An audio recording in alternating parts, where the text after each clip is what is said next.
सभी को नमस्कार। पंचतत्व ज्योतिष में एक बार फिर आप सभी का बहुत बहुत स्वागत है। आज हम सूर्य का टॉरस राशि में किस तरीके का स्वभाव रहेगा उसके बारे में चर्चा करेंगे। सूर्य, जैसा कि हमने पहले वीडियो में मेष राशि में सूर्य के बारे में बताया था कि सूर्य एक राजा के समान है। सूर्य हमारी आत्मा का कारक है। सूर्य हमारी हेल्थ, हमारे करियर, हमारी वाइटलिटी, गवर्नमेंट और पर्सनैलिटी और फादर से हमारी रिलेशनशिप और फादर का सिग्निफिकेटर यानी कि कारक है। मेष राशि में सूर्य किस तरीके के रिजल्ट देता है वो हमने जाना। अब वृषभ राशि में सूर्य किस तरीके के रिजल्ट देगा ये हम जानने का प्रयास करते हैं। तो आइए सबसे पहले वृषभ राशि के बारे में चर्चा की जाए कि वृषभ राशि के गुण क्या क्या हैं। वृषभ राशि कालपुरुष कुंडली में द्वितीय हाउस यानी कि सेकंड हाउस को गवर्न करती है। वृषभ राशि का स्वभाव जो है वो पृथ्वी तत्व की राशि है और वैश्य वर्ण की राशि है। पृथ्वी तत्व की राशि होने के कारण इसका स्वभाव जड़ता से है यानी कि स्थिरता से है।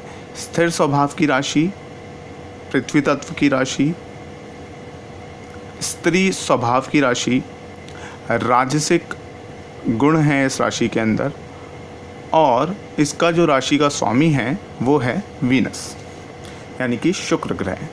शुक्र ग्रह जल तत्व यानी कि वाटर एलिमेंट के प्लैनेट हैं और वृषभ राशि जो है वो अर्थ एलिमेंट की प्लैनेट है, अर्थ एलिमेंट की यानी कि पृथ्वी तत्व की राशि है। और सूर्य जो है वो है फायर एलिमेंट के। तो आइए अब इन सब का कनेक्शन हम देखते हैं कि सूर्य यहाँ पर क्या करेगा। वृषभ राशि जो है वो वित्त की देखरेख करने के लिए है। इसके लिए एक श्लोक है, वित्तम नेत्रम मुखम विद्या व कुटुंब आशनानी चा, यानी कि वित्त, नेत्र, मुख, विद्या और कुटुंब यानी कि परिवार पर इसका असर रहता है। वृषभ राशि में सूर्य जब आएगा तो सूर्य एक ईगो है, सूर्य एक पर्सनैलिटी है। तो सूर्य यहाँ पर फाइनेंस से रिलेटेड यानी कि कोई भी चीज़ों को कलेक्ट करने की पर्पस में रहेगा, जो सूर्य के गुण से बिल्कुल विपरीत है। राजा का धर्म, राजा का कर्म जो है वो दूसरों को देने का है, ना कि उनसे लेने का। लेकिन यहाँ पर सूर्य अर्थ साइन में, अर्थ एलिमेंट के साइन में वृषभ राशि में जब बैठेगा तो वो सेंशुअल प्लेजर और वेल्थ को जमा करना या फिर किसी भी तरह के रत्नों को जमा करने का शौकीन होगा। कोई भी एंटीक या वैल्यूएबल वस्तु होगी उसको अपने पास जमा करने का शौकीन होगा और परिवार जो अपने परिवार उसका जो परिवार होगा उसका बखान करने वाला होगा। परिवार उसकी ईगो होगी, परिवार और पैसा उसका स्टेटस होगा। तो जब यहाँ पर सन आता है तो एक अनकंफर्टेबल पोजीशन में आता है, क्योंकि यहाँ पर सन का काम अपने ट्रू सेंसेस और ट्रू ईगो को छोड़कर बाकी वो सभी ऐसे कार्य करने लगेगा जिसके अंदर उसको प्लेजर या सुख का अनुभव होगा। जल तत्व का होने के कारण, वीनस के जल तत्व के होने के कारण और सूर्य के पृथ्वी तत्व की राशि वृषभ राशि में बैठने के कारण सूर्य का स्वभाव जिद्दी हो जाएगा, स्टबन नेचर का हो जाएगा। आइए वृषभ राशि के बारे में एक और चीज़ मैं बता दूं आपको। वृषभ राशि का जो साइन है, अगर आप उस साइन को ध्यान से देखेंगे तो एक वृषभ का साइन है। वृषभ दो क्वालिटी के हैं, दो तरह के वृषभ होते हैं, एक को बुल कहा गया है और एक को ऑक्स कहा गया है। बैल और सांड जिसे हिंदी के अंदर हम बोलेंगे। हमने कभी भी बुल को देखते हैं तो वो बड़ा ही आलसी किस्म का और सदैव नीरस रहने वाला, जल्दी से गुस्सा हो जाने वाला और सेक्सुअल प्लेजर के लिए इधर उधर भटकने वाला हमने उसको देखा है। वहीं दूसरी ओर जब हम बैल या ऑक्स की बात करते हैं तो जो बैल है वो बड़ा ही कर्मठ, बड़ा ही कार्य करने में निपुण, वर्कहॉलिक कह सकते हैं जिसको आप, क्योंकि आपने वो कहावत सुनी होगी, कोल्हू का बैल होना। तो यहाँ पर वृषभ राशि का जो साइन है वो यहाँ पर दो तरीके के आपको चीज़ें दिखा रहा है, जिसके अंदर एक तो वो वर्कहॉलिक हो रहा है और एक वो सेक्सुअल प्लेजर या फिर प्लेजर के ऊपर यानी कि भोग विलासिता के ऊपर अपना जीवन व्यतीत करने में लगा हुआ है। तो ऐसे ही जब सूर्य वृषभ राशि में बैठेगा और शुक्र की स्थिति अच्छी नहीं होगी तो सूर्य एक बुल की भांति व्यवहार करेगा, यानी कि भोग विलासिता पर अपना ध्यान केंद्रित करेगा। अपनी सेल्फ को छोड़कर, अपनी ईगो को छोड़कर वो सिर्फ दूसरों को चीट करके पैसा कमाने के उसमें आपको दिखाई पड़ेगा।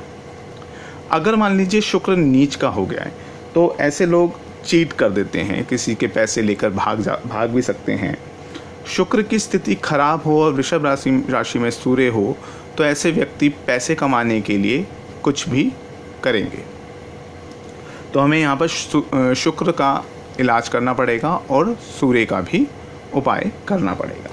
आइए अब देखते हैं कि अगर शुक्र की स्थिति, जिस घर के अंदर सूर्य बैठा है उसकी स्थिति बहुत अच्छी है, वो उच्च अवस्था में है, स्वराशिगत है और शुभ ग्रहों से दृष्ट है, तो ऐसा व्यक्ति की जो नेचर होगा, जमा करने का नेचर तो होगा उसका, ये क्योंकि पृथ्वी तत्व वैश्य वर्ण की राशि है, जमा करने का नेचर उस व्यक्ति के अंदर होगा, बट वो एप्रिसिएशन के लिए वो चीज़ करेगा। वो कोई भी ऐसा काम होल्डिंग के लिए या हड़पने वाला काम नहीं करेगा, वो किसी चीज़ के एप्रिसिएशन के लिए वो काम करेगा। सूर्य यहाँ पर दोस्तों वृषभ राशि के अंदर अगर होगा तो व्यक्ति बहुत अच्छा फाइनेंसर होता है, फाइनेंस का काम, पैसे संभालने का काम बहुत अच्छा कर सकता है, अच्छा बैंकर हो सकता है, अच्छा अकाउंटेंट हो सकता है, या कोई भी ऐसा काम जिसके अंदर पैसा आए या पैसे को संभालने का काम आए, वो आप वृषभ राशि के सूर्य वाले व्यक्ति से देख सकते हैं। कोई भी आर्ट डीलर हो सकता है, कोई भी आर्ट, क्योंकि शुक्र जो है वो आर्टिस्टिक प्लैनेट भी है, आर्ट से रिलेटेड भी है। जेमस्टोन्स से रिलेट कोई भी व्यापार भी कर सकता है, जेमस्टोन डीलर हो सकता है। खाने पीने की वस्तुओं पर भी शुक्र का अधिकार है वृषभ राशि, क्योंकि हमारे मुंह के ऊपर है उसका आधिपत्य, तो रेस्टोरेंट ऑनर भी ऐसे व्यक्ति हो सकते हैं। तो या तो उस व्यक्ति का स्वयं का ऐसा बिजनेस होगा, नहीं तो जो सूर्य है, सूर्य पिता का कारक है, तो ऐसे व्यक्ति के पिता भी इस कार्य में आपको नज़र आ सकते हैं। सूर्य यहाँ पर 3 नक्षत्रों के अंदर जाएगा। टॉरस राशि के जो पहले 3 चरण हैं नक्षत्र के, वो कृत्तिका नक्षत्र के अंदर आएंगे। 4 चरण रोहिणी नक्षत्र के अंदर और 2 चरण मृगशिरा नक्षत्र के अंदर। कृत्तिका नक्षत्र का स्वामी स्वयं सूर्य हैं, रोहिणी नक्षत्र के स्वामी चंद्रमा हैं, और मृगशिरा नक्षत्र के स्वामी मंगल देव हैं। तो जब आप सूर्य को वृषभ राशि के अंदर देखेंगे तो आप पहले वीनस की स्थिति को देखेंगे कि वीनस किस स्थिति में है। फिर जिस नक्षत्र में वो है, सूर्य जिस नक्षत्र में है उसके स्वामी की भी स्थिति आपको यहाँ पर देखनी पड़ेगी। सूर्य और शुक्र का साथ में हो जाना ये भी दिखाता है कि ऐसे व्यक्तियों की जो उनके इन-लॉज हैं, अगर स्थिति खराब है, वीनस की पोजीशन खराब है, वीनस अस्त हो गया है, या फिर जिस नक्षत्र में ये बैठे हैं उनके स्वामियों की दिक्कत हो रही है, तो आप देखेंगे कि उस व्यक्ति की अपने इन-लॉज के साथ भी नहीं बनेगी। आशा करता हूँ आप सभी को सूर्य वृषभ राशि में समझ में आया होगा। अगले वीडियो में हम मिथुन राशि के सूर्य की बात करेंगे और उसके बारे में चर्चा करेंगे। तब तक के लिए धन्यवाद। आपको मेरा वीडियो पसंद आए तो उसको शेयर करना ना भूलिए और मेरे YouTube चैनल पंचतत्व ज्योतिष को भी सब्सक्राइब करना ना भूलिए। धन्यवाद।